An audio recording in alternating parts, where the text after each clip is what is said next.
travaille sur la rupture, on peut essayer de voir effectivement comment le réalisateur il a fait pour que d'un coup on passe sur une scène qui est rythmée différemment, d'accord? Et pourquoi il le fait comme ça? Là on est toujours dans un moment très confus, beaucoup d'action, beaucoup de bruit, vous vous rappelez?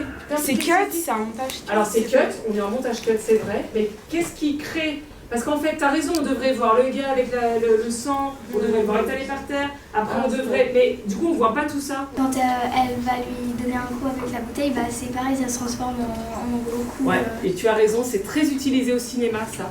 L'ellipse de temps, ça permet de couper des moments qui pourraient être... Et là, tu as raison, en fait, il n'a pas voulu vraiment nous montrer la tronche en sang du gars. En fait, ça n'intéresse pas. C'est familial, en fait. Il y a d'autres Miyazaki, vous savez, Princesse Mononoke, il n'y a pas beaucoup d'ellipses temporelles. Hein. Enfin, on nous fait pas trop l'économie de moments difficiles. Oui, après, mais là, tu as raison. Tu sens qu'en fait, il l'a fait, c'est pas juste pour des grands ados ou des adultes. Quand on voit les pirates qui débarquent dans la cabine et où ils écrasent les gens, et ben, la mamie elle arrive et genre, elle fonce sur nous comme pour nous inviter à changer de plan parce qu'on ne peut pas rester en la voyant. Et comme ça, en fait, c'est presque pour qu'on ne voit pas genre, ceux qui ont été écrasés. C'est clair, ouais, c'est pas mal.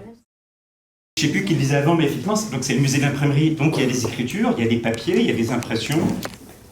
Tu me dis hein, s'il y a des choses qui vous viennent ou pas. Il y a aussi un personnage au milieu qui représente un personnage créé par Miyazaki, mais avec des vêtements, on dirait, un peu en feuille de papier, on dirait, avec des choses marquées dessus. Le personnage, il a plein de références à ses films sur lui.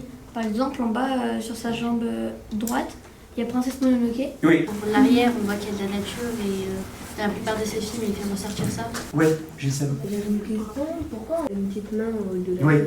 Moi j'ai vu la main et je me suis demandé pourquoi elle était pixelisée comme ça. Ça doit être un des films animés Oui.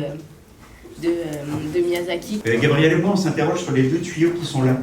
Et je sais pas si c'est du béton ou là. Quelqu'un a une hypothèse? La grosse partie dans le voyage de Chihiro, elle est dans la charbonnerie du coup de l'hôtel.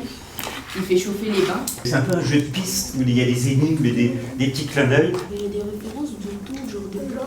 Oui, en bas il y a des références aussi à d'autres animés japonais en bas sur les chaussures. T'as vu les chaussures? Tu vois? Allez, j'enchaîne. On s'est dit qu'on allait un peu mettre les choses qu'on trouvait importantes dans le film, qu'on voit assez souvent même. Des questions, des remarques, tu voulais dire quelque chose, Hélène?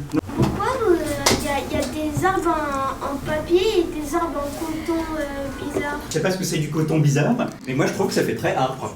Ensuite, j'ai mis des feuilles au dos et je les ai collées directement contre la boîte pour éviter qu'on voit les attaches, pour faire comme si ça flottait. Et Mais ça flotte. D'autres questions? Ouais.